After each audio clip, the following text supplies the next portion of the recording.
Episode 4 of Blackbird is titled, What's Her Name? Larry tries to recollect the name of one of his 18 victims, and he all but implicates his twin brother Gary. Let's recap episode 4. So Jimmy and Larry are getting closer and earning each other's trust in this episode. They spend a lot of time together. Jimmy Keene and Larry Hall reminisce about their respective childhoods, how they each grew up differently. And we flash back to see that they were raised completely different from the other. Jimmy was treated well by his father, who gets off work. He works overnight at this time, and as soon as he gets off work and gets home, he wakes up his son early in the morning, and they go outside or go to the park and work on his form because Jimmy is so great that he's likely to be drafted into the NFL. Meanwhile, Larry's father is really mean to him and verbally abusive. His father is a gravedigger who wakes Larry up early, and Larry complains and says, well, why doesn't Gary have to come? And his father says that, well, graves frighten Gary, and he makes him pee the bed. He's afraid of cemeteries, so he gets to sleep in, but Larry must come with the father. Striking differences in their childhoods, but they both end up in this maximum security prison. Jimmy can't catch a break. Like, C.O. Carter is stalking him, waiting for him, and he's pissed that Jimmy is coming up empty-handed. He can't pay him, he can't get product, and he can't get his hands on the $2,000. So Carter threatens Jimmy, not verbally, but it's inferred. It's very threatening, as if he's going to snitch on Jimmy. So Jimmy should be in constant fear and really watch his back, because you can't trust this God Carter. Jimmy snoops around in Larry's cell while Larry's away with the psychiatrist. Well, he's rifling through his things, like going all over. It's very intense, this scene, and he's trying to find something, but he's not finding anything at first. And then he comes across this stack of girly magazines that has some really disturbing images and drawings. But he's really afraid that Larry will come in any second. He gets a mental note and he puts him back together, and then he dips back into his own cell. So when Larry gets back to his cell, things feel out of place to Larry, so he asks Jimmy if anyone's been in his cell. It's a really weird exchange. There's just this weird, uneasy feeling. So Jimmy leaves the conversation abruptly.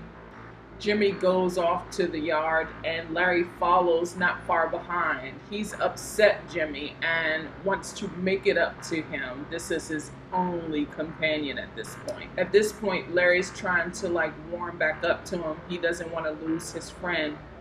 And he says something feels off. Something's about to happen. And so that's sort of a warning for Jimmy, to stay safe. But soon enough, a deadly riot breaks out. Now, the editing in this scene was off to me. Like, it looks like they cut something out. It sort of looks like they cut something out of this scene, edited it out, because something else belongs in a scene between Larry telling Jimmy that he feels uneasy, something's about to happen. Jimmy starts walking, and then it abruptly goes to this prison riot, but something happened before that that's missing from the scene. But anyway, this is a deadly riot. Inmates are getting shanked, guards are getting shanked, clocked across the head with slop trays. Inmates are stealing food in the mess hall. Even an inmate that is wheelchair bound gets in on the action, like he's pummeling guards. But his chair is eventually slung. He falls out of his chair, and another inmate comes behind him and flings his wheelchair across the mess hall, and his coloscopy bag like spills onto the floor. But Jimmy and Larry, while all this is going down, they like sprint to their cells to get away from all of this action. They're not getting involved and they want to get saved. So they run to their cells, and by the time they get there, the cells are locked. Guards and inmates are unconscious, splattered, pilfered all over this cell block. They just step on it, sprint to their cells, and stay there where it's safe. So they didn't get injured during this riot.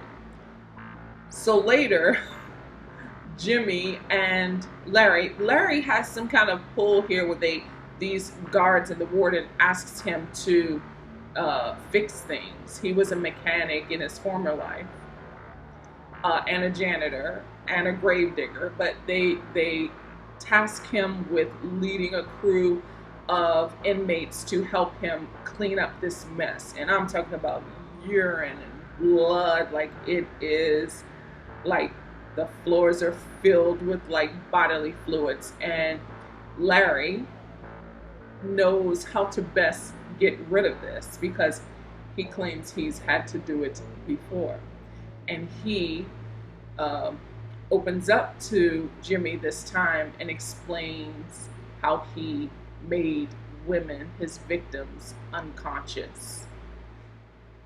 Then we flash back to Larry and his father at the graveyard to excavate a grave. This is a really ominous scene.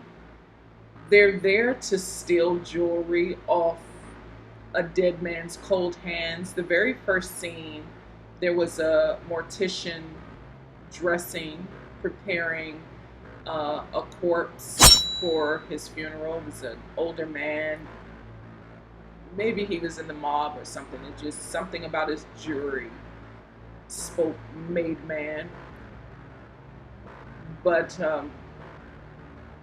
Larry's father is a grave digger, and this is why he's getting his son up in the middle of the night when he's supposed to be entombing or placing these corpses in the ground. He's actually opening the casket, excavating, but opening the casket and removing the valuables from the corpses. And in this particular scene, he tasks Larry to do it, kid Larry, to do it. And this is not his first time, but one of the rings is kind of the wedding ring. The dead man's wedding ring is stuck on his finger, and Larry can't pull it out. And when I tell you, Larry is in the ditch, 6 feet under, on top of the casket, with it being open, and he's removing jewelry from this corpse's hand. And since it will not come off,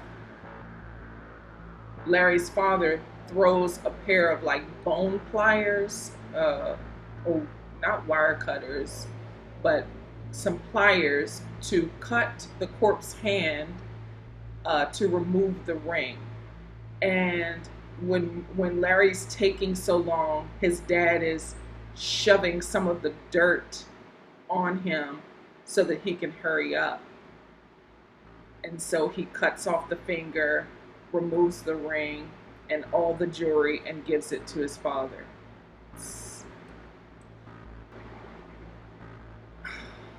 I guess this scene is meant to compel us to feel sorry for Larry. And that's why they showed both of their past lives or their childhoods.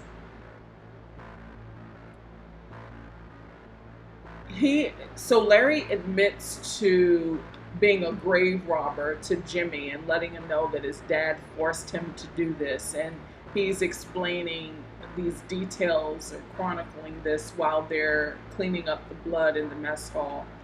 Larry also admits to keeping starter fluid in his van, in a mason jar in his van, because Jimmy is curious how Larry knows how to clean up mess like this, and Larry admits that he kept starter fluid in a mason jar in his van as a way to knock his victims unconscious in seconds. He doesn't admit who. He's quite vague. He just says he does it to girls that he meets. Jimmy has already read his files, so this is useful information. And the more Jimmy learns about what Larry did to his victims, the more repulsed he is. Remember in the pilot episode, or even the second episode, Jimmy just didn't care. I mean, he's doing this to vacate his sentence and get out of prison. He really didn't care at first, but you see his growth. Now he cares about these victims, but he has to contain his disgust to coerce more specifics out of Larry. This episode concludes with a flashback to Larry and his father at the gravesite. Again, his father shovels the dirt into the hole before Larry can even get out of the hole.